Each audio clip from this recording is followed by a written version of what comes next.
السلام علیکم، welcome to my channel Free Speak. دوستو، آج کی یہ میری کہانی کسی کی زندگی پہ گزری ہوئی ایک سچی اور سبق آموز کہانی ہے۔ کہانی سننے سے پہلے میری گزارش ہے کہ آپ میرے چینل کو سبسکرائب کر دیجئے اور ساتھ میں دیے گئے بیل آئیکن کو پریس کر کے آل نوٹیفیکیشن بٹن کو سلیکٹ کر دیں۔ وہ شکل سے شریف گھر کی بیٹی لگ رہی تھی۔ میں پاس گیا، میرے قریب ہو کر بولی، چلو گے صاحب؟ میں نے پوچھا، کتنے پیسے لوگی؟ کہنے لگی، آپ کتنے دیں گے؟ میں نے اس کی نیلی سی آنکھوں میں جھانک کر دیکھا، وہ بے بس سی تھی۔ میں بولا، آؤ کار میں بیٹھو۔ وہ ڈر رہی تھی۔ کہنے لگی، کتنے آدمی ہو؟ میں نے کہا، ڈرو نہیں، میں اکیلا ہی ہوں۔ وہ خاموش بیٹھی رہی اور پھر کہنے لگی، آپ مجھے سگریٹ سے اذیت تو نہیں دیں گے؟ میں مسکرایا اور بولا، نہیں نہیں، بالکل نہیں۔ پھر اس نے ایک لمبی سانس بھری، آپ میرے ساتھ کوئی ظلم تو نہیں کریں گے؟ آپ چاہے مجھے 500 کم دے دینا، لیکن میرے ساتھ برا نہ کرنا۔ وہ بہت خوبصورت تھی، معصومیت اس کی باتوں سے ٹپک رہی تھی۔ پھر بھی خدا جانے وہ کیوں جسم بیچنے پر مجبور تھی۔ وہ نہیں جانتی میں کون ہوں۔ میں نے اس سے پوچھا، کھانا کھایا ہے؟ وہ کہنے لگی، نہیں۔ میں نے ایک ہوٹل کے سامنے کار روکی۔ ہوٹل والا مجھے جانتا تھا۔ اس نے جلدی سے کھانا پیک کیا، مجھے دیا۔ میں کار میں بیٹھ گیا اور پھر اس کو لے کر اپنے گھر کی طرف چل دیا۔ چوکیدار نے دروازہ کھولا۔ رات کے 11 بجے تھے۔ سب اپنے کمروں میں سو رہے تھے۔ اس کو اپنے کمرے میں لے گیا۔ وہ مسلسل میری طرف دیکھے جا رہی تھی۔ میں نے کھانا پلیٹ میں ڈالا، اسے کہا، ہاتھ منہ دھو لو۔ کہنے لگی، میں نے نہیں کھانا۔ میں نے پیار سے کہا، ڈرو نہیں، کچھ نہیں ہوگا۔ وہ ہاتھ دھو کر آئی، سامنے بیڈ پر بیٹھ گئی اور کھانا کھانے لگی۔ جب کھانا کھا لیا تو کچھ کھانا بچ گیا۔ کہنے لگی، یہ کھانا میں اپنے گھر لے جا سکتی ہوں؟ میں مسکرایا، بالکل نہیں۔ وہ چپ ہو گئی اور برقع اتارنے لگی۔ میں نے کہا، رک جائیں، میرے پاس آ کر بیٹھ جائیں۔ وہ حیران تھی، میری آنکھوں میں دیکھ کر بولی، جلدی سے اپنا کام کریں اور مجھے واپس چھوڑ آئیں۔ میں نے کہا، نہیں، پہلے مجھے تم ایک بات بتاؤ، کیوں کرتی ہو ایسا کام؟ کیوں بیچتی ہو اپنا جسم؟ میں بس اتنا کہوں گا، کیا چھوڑ سکتی ہو؟ یہ سب کام چھوڑ دو۔ میری یہ بات سن کر وہ میرے چہرے کی طرف دیکھنے لگی۔ آپ پاگل لگ رہے ہیں۔ میں نے اس کی آنکھوں میں دیکھا، ہاں پاگل ہی ہوں، مجھے سب پاگل ہی سمجھتے ہیں۔ وہ کہنے لگی، اگر کچھ کرنا نہیں تو مجھے واپس چھوڑ کر آؤ۔ میں نے اس کے سر پر ہاتھ رکھا، پھر پرس سے 20,000 نکالے اور اس کے ہاتھ پر رکھے۔ وہ حیران تھی، کہنے لگی، میں نے نہیں لینے، آپ کیوں دے رہے ہیں یہ پیسے؟ میں نے اس کے چہرے پر ایک تھکن محسوس کی تھی۔ وہ اپنے آنسو روکے بیٹھی تھی، بار بار کہہ رہی تھی، مجھے بس واپس چھوڑ کر آؤ، مجھے ڈر لگ رہا ہے۔ میں نے اسے یقین دلایا کہ ڈرنے کی کوئی بات نہیں اور اس سے پوچھا کہ اچھا بتاؤ، بہت درد دیا ہے نا زندگی نے؟ یہ سننا تھا کہ اس کی آنکھیں نم ہو گئی، جیسے اس پہ کوئی قیامت گر گئی ہو۔ اس پہ میں سمجھ چکا تھا کہ کوئی بہت بڑا درد لیے گھوم رہی ہے۔ دروازہ کھولا، وہ کانپتی آواز میں بولی، مجھے چھوڑ کر واپس آئیں۔ میں نے اسے بیٹھنے کا کہا اور بتایا کہ مجھ سے نہ ڈرو، خود کو محفوظ سمجھو۔ جب اس سے یقین ہو گیا کہ پریشانی والی کوئی بات نہیں تو کہنے لگی کہ شوہر مر گیا ہے، 2 بیٹیاں ہیں، سسرال والوں نے نکال دیا ہے، ماں باپ فوت ہو چکے ہیں، بھائی کوئی نہیں ہے۔ چچا کے گھر آئی، چچا کے بیٹے نے میرے ساتھ زیادتی کی۔ میں نے جب چچی کو بتایا تو سب نے مجھے غلط کہا اور مجھے دھکے دے کر گھر سے نکال دیا۔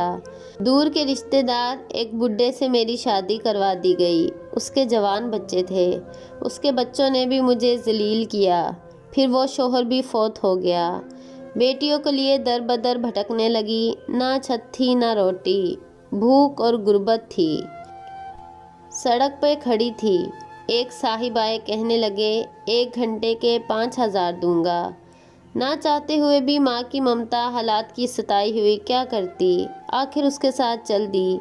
اب ہر روز جسم بیچتی ہوں، کرائے کا گھر لیا ہے، بیٹیوں کو اکیلا چھوڑ کر آتی ہوں۔ کیا کروں، بہت بار سوچا خودکشی کر لوں، لیکن بیٹیوں کو دیکھ کر ہمت نہیں ہوتی۔ وہ رو رہی تھی، میں زمانے کی بے حسی محسوس کر رہا تھا۔ اس کے سر پر ہاتھ رکھا اور کہا، آج سے میں تمہارا بھائی ہوں، تم اپنی بیٹیوں کو لو اور میرے ادارے میں رہو، میرا ایک شیلٹر ہوم ہے۔ وہ یقین نہیں کر پا رہی تھی۔ میں نے اسے کار میں بٹھایا، اس کے گھر پہنچایا۔ اس کی بیٹیاں سوئی ہوئی تھی، بہت پیاری تھی۔ گود میں اٹھایا، دل کو سکون ملا۔ وہ مسلسل روئے جا رہی تھی۔ مجھے کہنے لگی، آپ فرشتے ہیں، آپ کون ہیں؟ میں اسے اپنے ادارے میں لے گیا۔ اس نے جھولی اٹھا کر نہ جانے کتنی دعائیں دی۔ میں نے اس سے کہا، جا کر سو جائیں، اور پھر میں اپنے کمرے میں چلا گیا۔ میرے سامنے وہ چہرہ گزرا جو ایک جوان لڑکی اپنے شوہر سے جھگڑا کر رہی تھی، اسے کہہ رہی تھی، مجھے طلاق دے دو، تم کو قدر نہیں ہے میری۔ وہ اپنا گھر جلا رہی تھی اپنی بے وقوفی کی وجہ سے۔ وہ بیچاری کیا جانے زمانے کی تلخیاں کیا ہوتی ہیں، زمانے کا ڈسنا کیا ہوتا ہے۔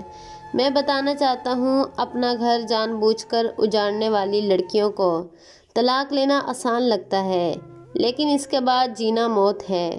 کبھی سانس کا رونا، کبھی نند کا ستانا، کبھی جٹانی سے لڑائی، ہر گھر کی یہ بات ہے۔ اس کا ہرگز مطلب یہ نہیں کہ طلاق لینا یا گھر اجاڑ دو۔ خدا کی قسم، ایک وقت آتا ہے نہ بھائی حال پوچھتے ہیں، نہ سگی بہنیں، سب وقت کے ساتھ چہرے کے نقاب بدل لیتے ہیں۔ زندگی کی ہر موڑ میں آپ کو تھامنے والے نہیں ملیں گے۔ ہم سفر کیسا بھی ہے، وہ تمہاری ڈھال ہے۔ شادی کے بعد سگے بھائی سے خرچہ لینا بھی بھیک مانگنے جیسا لگتا ہے۔ میری باتیں وہ عورت سمجھ سکتی ہے جس پہ ایسا کچھ گزرا ہو۔ ہم سفر جیسا بھی ہے، وہ تمہارا لباس ہے۔ یاد رکھنا، زمانے کے لیے تم صرف گوشت کا ایک ٹکڑا ہو۔ وہ زمانے گزرے، مدت ہوئی جب رشتوں کا پاس رکھا جاتا تھا، اب رشتوں سے کھیلا جا سکتا ہے۔ ہوس پوری کی جا سکتی ہے، پھر پھینک دیا جاتا ہے۔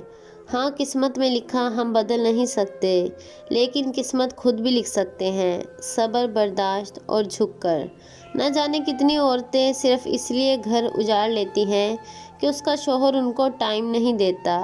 صرف ایک زندگی ہے، اس کو محبت، پیار، سمجھداری کے ساتھ گزارو۔ میں اس معاشرے کو معاشرہ نہیں کہتا، بلکہ بدبودار سماج کہتا ہوں۔ یہاں جگہ جگہ پر عزتوں کے لٹیرے کھڑے ہیں۔ بس آخر میں یہ بات کہوں گا، اگر تم کو پیٹ بھرنے کے لیے چار دیواری سے باہر نہیں جانا پڑ رہا، اگر تم کو جسم نہیں بیچنا پڑ رہا، اگر تمہارے سر پر چادر ہے، اگر لوگ تمہارا سودا نہیں کرتے، اگر لوگ تم کو وحشیہ نہیں کہتے، اگر تمہارا دامن پاکیزہ ہے، اگر تم رات کو محفوظ پناہ گاہ میں سوتی ہو، تم نہ کرنا برباد اپنا آشیانہ، ورنہ روندی جاؤ گی، کچلی جاؤ گی۔ جو طلاق لیے بیٹھی ہے، پوچھو ان سے، وہ سوچ رہی ہوتی ہیں، نہ جانے کتنے بچوں کے باپ کی ہم سفر بنو گی، نہ جانے وہ کیسا سلوک کریں گے۔ پھر ساری زندگی یہ طعنہ سنتی گزر جاتی ہے، اتنی ہی اچھی ہوتی تو طلاق کیوں لیتی۔ خیر، وہ لڑکی الحمدللہ محفوظ ہے، لیکن وہ روتی ہے زمانے کی بے حسی پر۔ اور جانتے ہو، کسی عورت کی بربادی میں کہیں نہ کہیں مرد ہوتا ہے، محبت کر کے چھوڑنے والے دعوے دار ہوں یا نکاح کر کے طلاق دینے والے بدبخت۔ عورت، خدا کی قسم، میری معاشرے کی زنجیروں میں جکڑی ہوئی ایک قیدی ہے۔ کبھی باپ کی پگڑی پہ لٹ گئی، تو کبھی سانس کے زہر آلود لہجے پر، کبھی شوہر کی انا پہ حاق ہو گئی، تو کبھی اولاد کی وجہ سے۔ مرد اگر سمجھ جائے تو شاید ہمارا معاشرہ بدل جائے۔ ہاں، کچھ عورتیں ہوتی ہیں بازارو، جن کو جتنی بھی عزت دے دو، وہ عزت کی چادر سے زیادہ بازار کی رونق بننا پسند کرتی ہیں۔ پھر ایسی بدبخت عورتیں ایک بدبودار معاشرے کو جنم دیتی ہیں۔ لیکن میں بیڈ پہ لیٹا ہوا یہی سوچ رہا تھا کہ میں نے اس لڑکی کو بچا لیا، اور اللہ کا شکر ادا کرتا ہوں کہ اس نے میرے ہاتھوں سے یہ نیک کام کروایا۔ دوستو، امید ہے آپ کو ہماری کہانی پسند آئی ہوگی۔ آپ بھی اپنی قیمتی رائے کا اظہار کمنٹ سیکشن میں ضرور دیجیے گا۔